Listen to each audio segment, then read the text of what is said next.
We're in Old El Sauz Road. Way behind me, you see something that looks like a retention pond, and it does. What it does, it collects water in a given area.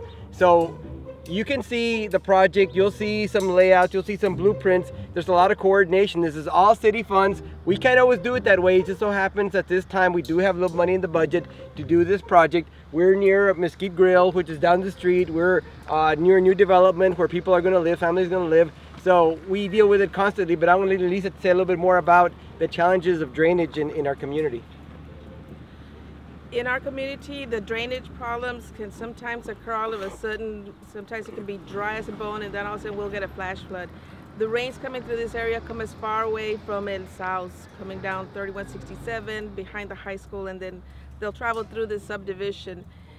Recent rains, I think one of the latest was 2007, 2010. We had some people experiencing some mild flooding, and the street basically acts like a dam.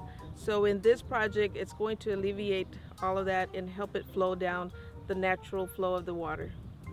You know, natural flows is important. What does that mean? It means absolutely what it just sounds like. We don't try to do too much to the flows of water. Like I said, we try to maneuver it, and I'd say sometimes are overwhelmed because it's an overwhelming process sometimes. But the good news is that slowly but surely we identify issues in drainage and we try to fix them. And I'm going to ask Mr. Jones. Mr. Jones knows about the challenges of budgets. Tell us how much it typically costs to work on drainage projects, and what do we do at the commission level to make sure these projects get done? Well, basically it's budgeting wise, you know, trying to work on our streets and our drainage and locate locations where we feel that attention needs to be placed and residents need help. Basically when we get hard rains, you know, trying to clean and maintain our drainages so water can flow more smoothly to the river of Rio Grande City. So this is basically one of the many challenges that we have here in Rio Grande City, and with the monies that we collected and have left over, we're taking care of basically our colonial much needed sections of the city that need much needed help to be able to fix our drainage in Rio Grande City. Reinvesting, we get monies. People think that taxes are a bad thing. They're not a bad thing. They're a good thing because they do projects like this and make them happen. Now I'm going to talk to Fernando a little bit.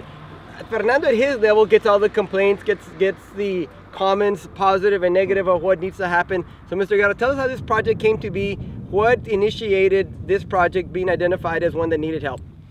You know, Mayor, throughout the years, we noticed all this area needed improvement for this particular area. You know, big rains have come in the past, and we have some issues on this area, so we start concentrating, saving some money to put this project, you know, to be approved.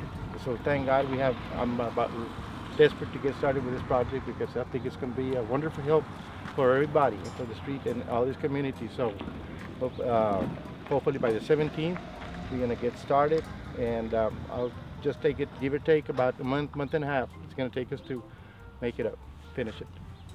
And the reason we're highlighting is because drainage is always huge. It's a constant, ongoing, and like I say, we're not going to tackle every single drainage problem in Rio Grande City today or tomorrow, but with time and with patience and with your patience and your help, your tax dollars, we're going to reinvest them back into these projects, like Commissioner Jones said, to make sure that we give you the maximum amount of service for the dollar that you give us. It's always a great pleasure to come to you now that we have Kristen behind the lens talking about these projects. Now we can let you know what we do as a city commission, to make sure that we identify and that we bring solutions to the community, not just talk about the problems. So it gives me a great deal of pleasure to come here this afternoon. Old El Sauz Road, Mesquite Grill, new neighborhoods, new action, new Rio Grande City. It's always a very, very positive thing when we get to talk about projects like this that are going to make our community better.